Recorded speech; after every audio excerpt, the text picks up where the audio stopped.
This is not how this is going to end. You have no idea what you're dealing with. What would you do if over 100 strangers suddenly invaded your brand new lake mansion, eating, swimming, and partying inside your home, all because your HOA president decided your property belonged to the community? That's exactly what happened to a Marion LeClaire, and the shocking way he handled it left the entire neighborhood and the internet speechless. Before we dive in, don't forget to subscribe to Blackish Focus for more powerful, emotional true stories that inspire, shock, and empower. A Marion LeClaire had worked all his life for this moment. After years of long nights, endless travel, and high-stress projects in the tech world, he finally bought his dream home, a breathtaking mansion on the edge of Lake Norman, North Carolina. It wasn't just luxury.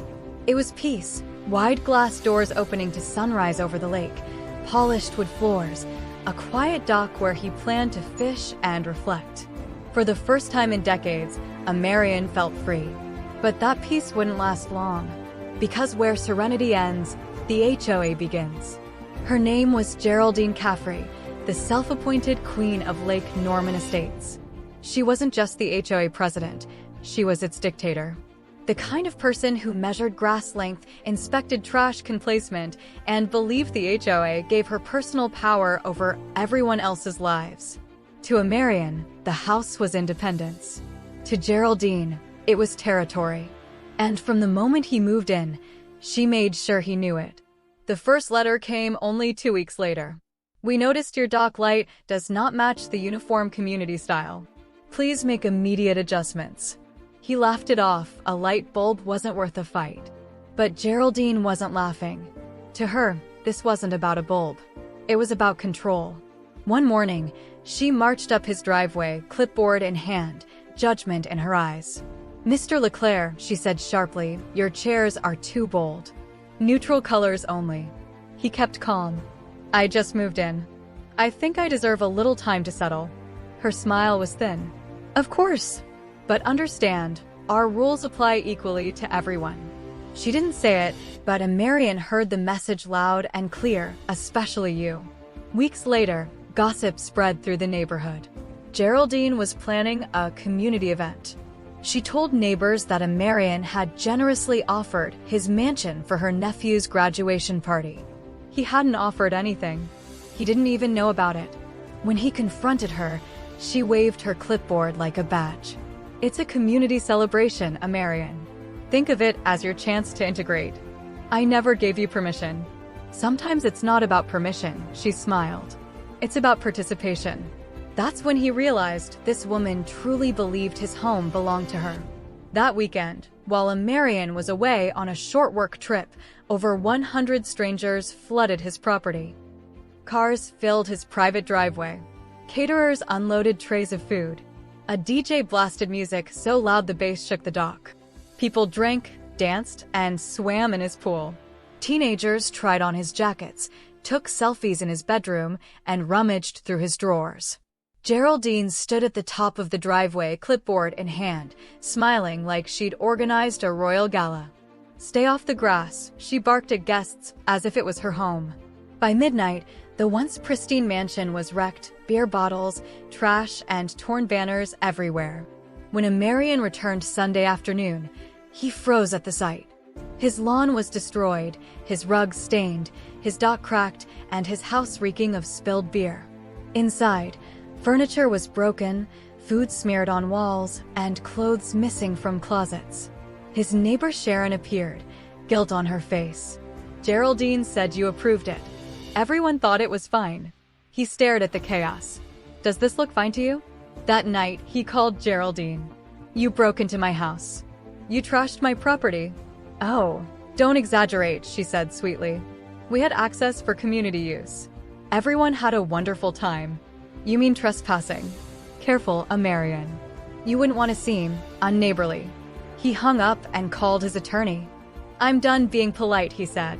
With the help of his lawyer, a Marion filed a massive lawsuit. $100,000 in damages for each of the 100 trespassers, and for Geraldine, even more. The news hit Lake Norman like a storm. Overnight, the neighborhood erupted in panic. He's suing all of us? Even the kids? Geraldine said it was allowed.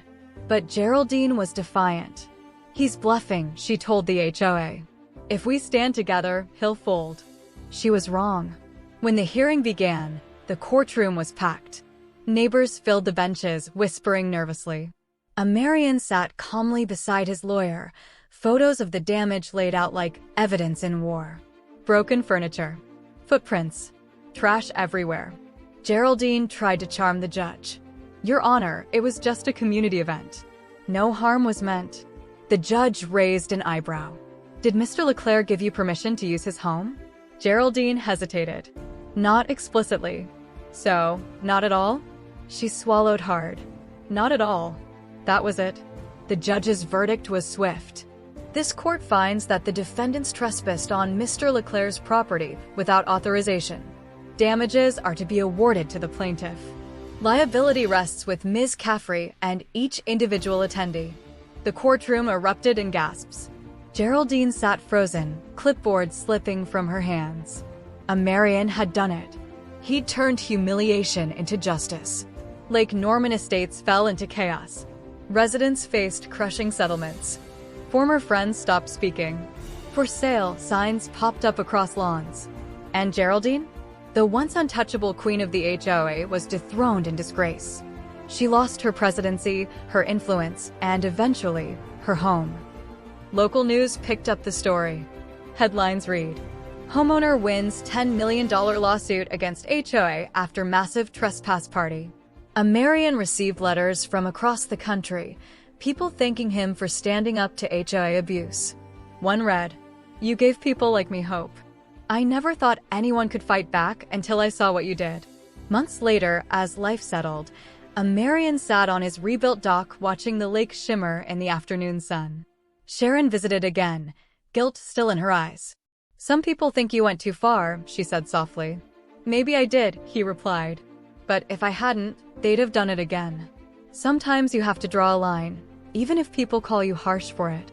She nodded slowly. Nobody ever stood up to her before. Maybe we needed someone to remind us that silence only feeds the bully. Marion smiled faintly. Exactly. Respect isn't optional. It's the foundation of any community. He knew he hadn't just protected his house. He'd made a stand for everyone who ever felt powerless against authority, intimidation, or entitlement. As the sun dipped below the horizon, Marion whispered to himself, Peace isn't given. You build it, and then you defend it. What would you have done in Marion's place? Would you have fought back or let it go? Like this video if his courage inspired you. Subscribe to Blackish Focus for more emotional, powerful, and true motivational stories that prove justice always finds its way.